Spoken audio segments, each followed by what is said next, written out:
হাড় ভাঙলে চলবে না বা ক্ষত যেন না হয়। আফগানিস্তানে নতুন দণ্ডবিধি জারি করে কার্যত গার্হস্থ্য হিংসাকে বৈধতা দিল তালিবান। স্বামীদের স্ত্রী ও সন্তানকে শারীরিকভাবে শাস্তি দেওয়ার অনুমতি দেওয়া হলো আফগান সমাজে। আফগানিস্তানে নতুন দণ্ডবিধি জারি করে কার্যত গার্হস্থ্য হিংসাকে বৈধতা দিল তালিবান। এই আইনে স্বামীদের স্ত্রী ও সন্তানকে শারীরিকভাবে শাস্তি দেওয়ার অনুমতি দেওয়া হয়েছে। তবে শর্ত একটাই, হাড় ভাঙলে চলবে না বা ক্ষত যেন না হয়। এই নতুন আইন স্বাক্ষর করেছেন তালিবানের সর্বোচ্চ নেতা হিবাতুল্লাহ আখুনজাদা। তবে শুধু গার্হস্থ্য হিংসা নয়, এই দণ্ডবিধি আফগান সমাজে এক নতুন ধরনের শ্রেণী বিভাজনও তৈরি করেছে, যেখানে অপরাধের শাস্তি নির্ভর করছে অভিযুক্তের সামাজিক অবস্থানের উপর। প্রমাণের দায় মহিলাদের উপর, তবেই শাস্তি স্বামীর। আইন অনুযায়ী কোনো স্বামী যদি অতিরিক্ত বল প্রয়োগের ফলে স্ত্রীকে দৃশ্যমান আঘাত বা হাড় ভাঙার মতো ক্ষতি করে থাকেন, তবেই সর্বোচ্চ শাস্তি হতে পারে, তাও মাত্র 15 দিনের কারাদণ্ড। কিন্তু এখানেই শেষ নয়। স্বামীর বিরুদ্ধে অভিযোগ প্রমাণ করা সম্পূর্ণ দায় চাপানো হয়েছে মহিলার উপর। আদালতে তাকে নিজের আঘাত দেখাতে হবে, তাও সম্পূর্ণ শরীর ঢেকে রেখে।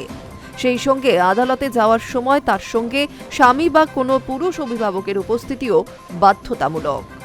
অন্যদিকে কোনো বিবাহিতা মহিলা যদি স্বামীর অনুমতি ছাড়া আত্মীয়র বাড়ি যান, তবে তাকে 3 মাস পর্যন্ত কারাবাসের মুখে পড়তে হতে পারে। এই দণ্ডবিধি 9 নম্বর ধারায় আফগান সমাজকে 4টি ভাগে বিভক্ত করা হয়েছে: ধর্মীয় পণ্ডিত, অভিজাত শ্রেণী, মধ্যবিত্ত এবং নিম্নবিত্ত।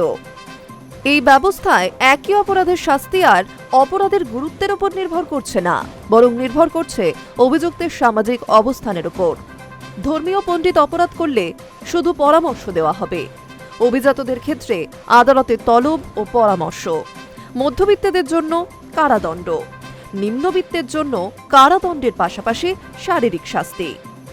গুরুতর অপরাধের ক্ষেত্রে শারীরিক শাস্তি কার্যকর করবেন ইসলামী ধর্মগুরুদেরাই, সংশোধনাগার নয়। এই 90 পাতার নতুন দণ্ডবিধি কার্যকর হওয়ার সঙ্গে সঙ্গে 2009 সালের নারী নির্যাতন প্রতিরোধ আইন অর্থাৎ EVAW, যা আগের মার্কিন সমর্থিত সরকারের আমলে চালু হয়েছিল, বাতিল করে দেওয়া হয়েছে তা। মানবাধিকার সংগঠনগুলির দাবি, এই আইন নিয়ে প্রকাশ্যত দূরের কথা, গোপন পরিচয়েও কথা বলতে ভয় পাচ্ছেন সাধারণ মানুষ। কারণ তালিবান নতুন নির্দেশ জারি করেছে, এই আইন নিয়ে আলোচনা করাও অপরাধ বলে গণ্য হবে। আফগান মানবাধিকার সংগঠন রাওয়াদারি, যা বর্তমানে নির্বাসনে কাজ করছে, তারা রাষ্ট্রসংঘ ও আন্তর্জাতিক সংস্থাগুলির কাছে আবেদন জানিয়েছে এই দণ্ডবিধির বাস্তবায়ন অবিলম্বে বন্ধ করতে এবং আইনি সব পথ ব্যবহার করে তার রুখতে।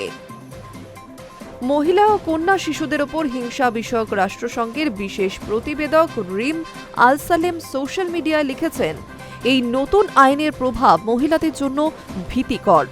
তালিবান বুঝে গিয়েছে তাদের থামাতে কেউ এগিয়ে আসবে না। তিনি প্রশ্ন তুলেছেন, আন্তর্জাতিক মহল কি আদৌ এই পরিস্থিতির মোকাবিলা করবে? আর করলে সেটাই বা কবে? Hi news network.